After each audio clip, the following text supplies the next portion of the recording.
Whenever we hear of haunted houses, it usually entails a long history of strange and unexplained disturbances. But this story is quite different and inspired by true events. I won't be mentioning any names or any exact location, but I will tell you that it happened in the mid-90s, somewhere in North Devon, England. We were a family of 4 and had lived in the house for around 8 years without any paranormal events, so it was very surprising to experience this on the very same day we were moving out. The truck wasn't quite large enough to fit all of our things, so we ended up squeezing everything else into the car, which meant that there wasn't enough room for all of us to travel together. I was asked to stay behind, while my parents unloaded everything from the car into the new house, which wasn't too far away, so I had no reason to suspect that I would have to wait long. I was left with a single key to the front door that I locked as soon as they left, and my mother instructed me to keep all the windows upstairs closed because the neighbor's cat kept wandering onto the property and getting into the house. One of the things that surprised me though as I went into my old room was seeing a mirror hanging on the wall that I'd never seen before, as it had been previously hidden from view by the wardrobe that was there. Knowing that the mirror had been there all these years without my knowledge was kind of strange, and it only provided a blurred out reflection due to all the dust.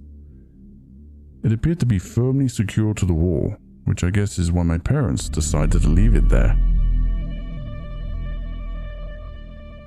After locking all the upstairs windows and making sure there were no uninvited felines inside the house, I waited patiently for the sound of my dad's car pulling up on the driveway, but 3 hours later, I was still waiting and it was already getting dark. Remember, this was back in the 90s and cell phones weren't all that common just yet, so there was no way of contacting my parents, and I remember feeling extremely bored at the time. A cell phone would have been a real lifesaver back then, for more reasons than one, but I would have settled for my old hacky sack or even one of my sister's Tamagotchis to kill the time. Unfortunately, most of the light bulbs in the house had been removed, except for the one above the staircase, which I turned on, although I decided to stay in the living room because the temperature upstairs was a lot colder for some reason.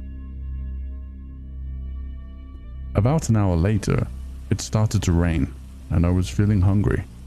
I regretted not taking anything to eat with me, although I didn't expect to be waiting this long, so I went into the kitchen to see if there was any food that had been left behind in one of the cabinets.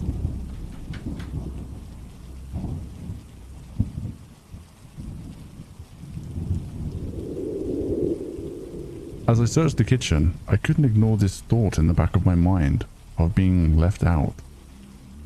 I hadn't even seen the new house yet, and the fact that my younger sister got to see it before I did kind of bothered me a little. After realizing there wasn't any food in the kitchen, I returned to the window in the living room. As I contemplated several scenarios as to why my dad hadn't arrived yet, I heard something moving around the house.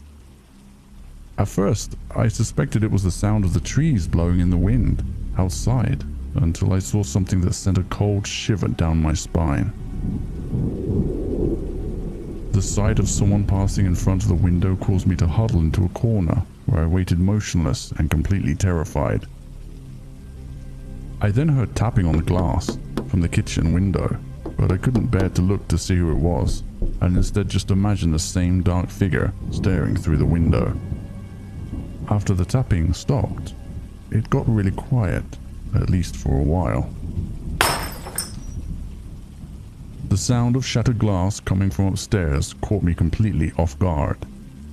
I suspected that someone assumed the house was empty and decided to break in for whatever reason. A thought that became even more horrifying as I began hearing footsteps descending the old staircase. With no curtains or furniture, even the slightest sound would reverberate through the entire house, and there were very few places to hide, so I immediately snuck into another corner, facing away from the hallway to avoid being seen. As I anticipated the horror of coming face to face with an intruder, the loud footsteps suddenly came to a stop at the base of the stairs. likely blocking my only exit through the front door. I could hear the wind now probably howling through a broken window upstairs, chilling every room in the house. I was in a state of panic at that point, until suddenly I could hear footsteps again, but this time heading up the stairs. Now I was faced with a dilemma, because the intruder was probably going to wait until the rain stopped before leaving the house, and could decide to head back downstairs at any moment. I wasn't keen on the idea of running outside and down the street in the pouring rain, but I no longer felt safe in the house, so I cautiously headed towards the front door. As I approached the door, the risk of being seen seemed extremely likely, but I thought if I was fast enough, I would be able to escape and call for help.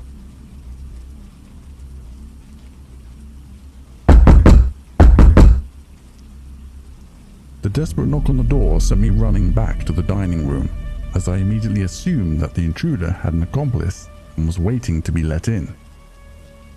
After anticipating the sound of more footsteps on the stairs, I heard a voice at the door. I couldn't make out what was being said, but it sounded desperate. Then I heard knocking on the living room window, so I slowly peeked around the corner to see if I could get a glance of who it was. The poor lighting only provided a silhouette, and I still wasn't sure who was outside, although I did begin to think it was strange that no one had come down the stairs yet. I positioned myself for a clear view of the front door, which is when I witnessed the letterbox slowly begin to open. That's when I heard my dad's voice calling my name. I didn't hear a car pull up on the driveway or see any lights. I quickly opened the door and was surprised to see my dad completely soaking wet from the rain. Ironically, he asked me why I took so long to answer the door, which is when I told him about the intruder upstairs. He seemed strangely convinced that I was making it up, and despite pleading with him not to go upstairs, he went anyway, only to discover that no one was there.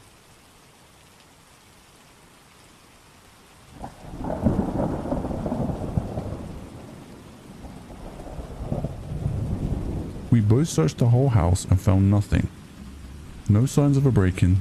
Windows and doors were all closed and locked, and the carpet was dry. The sound of shattered glass came from the old mirror that smashed despite never falling from the wall, and there was no plausible explanation for the loud footsteps I heard on the staircase. When I asked my dad why he delayed so much to pick me up, he went on to explain that the car got boxed in by the truck at the other house, and had to wait until everything was unloaded before he could leave. And to make matters worse, the car broke down just a few blocks away. To this day, I still get a sense that my dad doesn't believe me and thinks I was just too ashamed to admit that I smashed the mirror out of frustration because I was left alone for so long. But I knew what I experienced was real, and it's something that has stayed with me even after all these years.